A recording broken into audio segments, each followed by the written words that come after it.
देखे जिनसे की शिक्षा ग्रहण।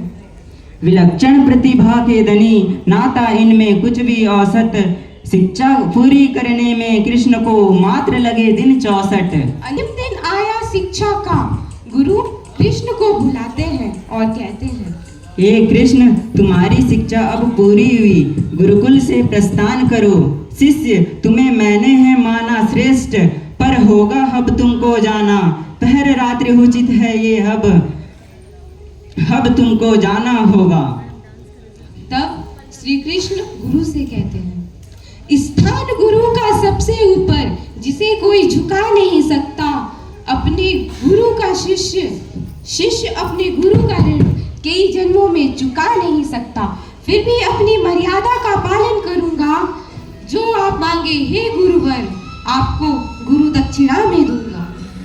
धन संपत्ति और भूमि का जो गुरु मोह करता है, गुरु दक्षिणा के लोभ में जो विद्या प्रदान करता है, सत्य बोलो हे कृष्ण, क्या वह गुरु कहलाने का अधिकारी है? नहीं नहीं नहीं, वह एक निम्न कोटि का व्यापारी है। आचार्य ऋण से मुक्त तुम्हें मैं करता हूँ, जन कल्याण हेतु एक वचन लेता हूँ। मैंने जो विद्या तुम्हें सिखाई है, उसका उपयोग करोगे तुम, जिसमें जन जन की भलाई है। गुरुदेव, आपकी आज्ञा का पालन मैं जीवन भर करूंगा। उपयोग में शिक्षा का जन कल्याण के लिए करूंगा। इकलौता पुत्र कोया है जिसने अपना पुत्र वो तुझ में देके, इकलौता पुत्र कोया है जिसने पुत्र वो तुझ में देके।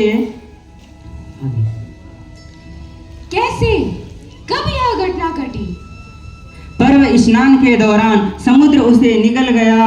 मेरा पुत्र पुनर्दत्त समुद्र की लहरों में कहीं खो गया, वापस नहीं आया वह। तब से हम पुत्र वियोग की आग में जल रहे हम। श्री कृष्ण गुरु से कहते हैं,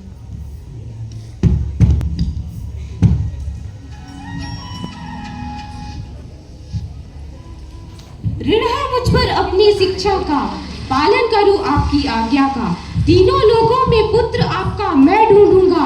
होगा वह जहां भी, उसे वहां से वापस लाऊंगा। करता हूँ दृढ़ प्रतिज्ञा, खोज आपका पुत्र लाना, यही होगी मेरी गुरु दक्षिणा। इसके बाद श्री कृष्ण समुद्र तट की ओर चल देते हैं और समुद्र से पूछते हैं, हे सिंधु, हे रत्नाकर, मेरे गुरु के पुत्र को तुम्हारी तीव्र वेग की लहरें ले गई बहाकर। उपकार है मुझ पर तुम इतना कर दो, गुरु भाई है वो मेरा, उसे मुझे वापस कर दो।